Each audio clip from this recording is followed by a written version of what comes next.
Daalụkwanụ ndị be anyị. Kele nke na-eme ụtụtụ ọma, efifie ọma, abalị ọma. Ọ dipendịla ebe isi ene anyị anya, ebe isi afụ anyị. O nwere ife nsị ka m kwuo okwu gbasalụ. Ife a na-asị ọgọm egbu na m akwụkwọ afọ a na-aza aza, mana egwu na-atụzikwa m sometime. Ọ dịga ya sị na ọgọm ndị mmadụ na-eme na-egbuzikwa ha. O nwere voice note nnụrụ nchọ ka m shie alụ ụnụ. Mmadụ tụtalụ fon adapụla adapụ n'ụdị na onye nwe kpọọ ka enyekwe, mana n'ịtụ ụtọ odekwe ya kpọọ ya. Mgbe a kpọrọ ya ka nsogbu ebido. Ndị be anyị, achọrọ m unu gechaa ife a nnachi igosi unu agwa m na ọ dịkwa mma ka a na-emezi ọgụ. Okodo ife a o nwenugo ebe m na-aga mgbe ahụ na Lagos. Mmadụ ewee mfụfụ na atụfuru atụfu, nghọta na ọ dapụrụ mmadụ n'aka, ntụtụrụ ya jide onye nwe fonu nya ekwentị akpọ uti fonu ọzọ. Ntị na fonu ya dị n'aka ezigbo mmadụ. Ọkpọ m gwa m ebe m ewe telefon ya, nwe telefon ya o ji na-ele ana ka ọ sị m daalụ, ntị mbanye hapụ nọ Chineke mere ọwụrụ onye ezigbo mmadụ tụtara ya. Voice note a nnachi play na mmadụ tụtalụ fon akpọ ya kwe ebe ọ ya eweta fon a nya ekwentị a. Nsogbu wee bidozie. Achọrọ m ịgwa ka o si ga, mana gezie ntị ka ị nụrụ, maka anyị na-eme ụfọdụ ọgụ. Anyị gbadokwa anya ka anyị dịzie kiafụ n'ife anyị na-eme. Ọtụtụ ife ọjọọ na-emezi. Mgbada alụlụ.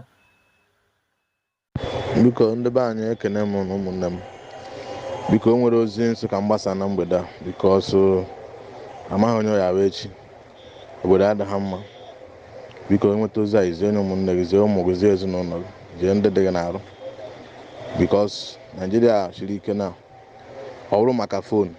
O nwere onye fon ọ na-ana shọpụ na mgbede fụ fon ka ọ tọgbọ n'ụzọ, opike dị fon Android, ụmụ nnukwu fon na file na awa ezigbo mmadụ ka ya wenagị ya. Onye ahụ kpọzie ka ya gwa ya na bịa were fon ya. Nna adịghị ewekwe fon na ruo n'abalị, fon arị nga n'ime abalị maka emere mgbachi ọ gbaghị edie.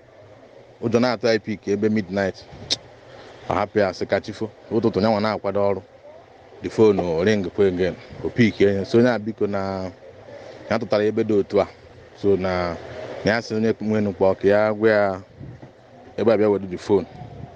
So onye a sị oke na nsogbu ada, ngwa ya pụta na junction ọkụ 8 ọkwadocha apụta na junction ka ha chere ka ezeghe the fon. Ọ sị oke na adịghị akwadochakwa shọpụ fụta na junction ebe a kpọrọ ya.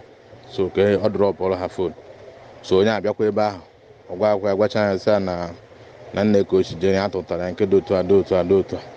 Before you know it, onye ahụ kwa ebe ahụ jikọ ID card ọ bụrụ onye uwe ojii so nọ ndị arrest. Ọsị for what? Before you know it, ndị nọ n'ime moto rie chitaji ejina ka echi nwụrụ onye nke ahụ nwụkpuo n'ime moto tụọ ya handcuff.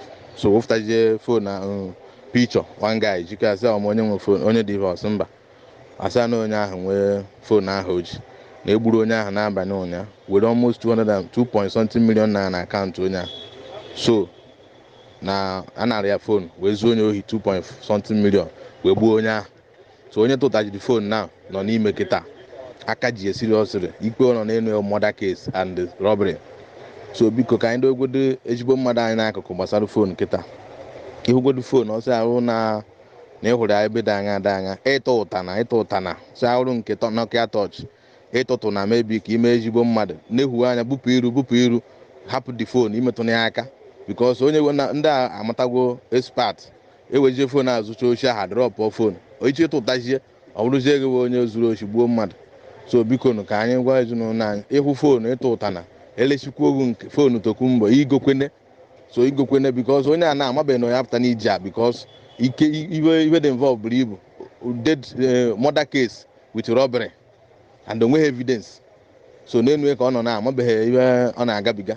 mana biko na tụsa na ozi amaghị onye ya wee chi ịhụ foonu ịtụtụ na ịbịagodo nke efiari use jee egolu Nokia touch na ojighị ego Android hafụgodo na ihe foonu na biko oji aka nsị ka m gbasa onye nweta ya zie ụmụnne ndị ọzọ ọ dị very important maka amaghị onye ya wee chi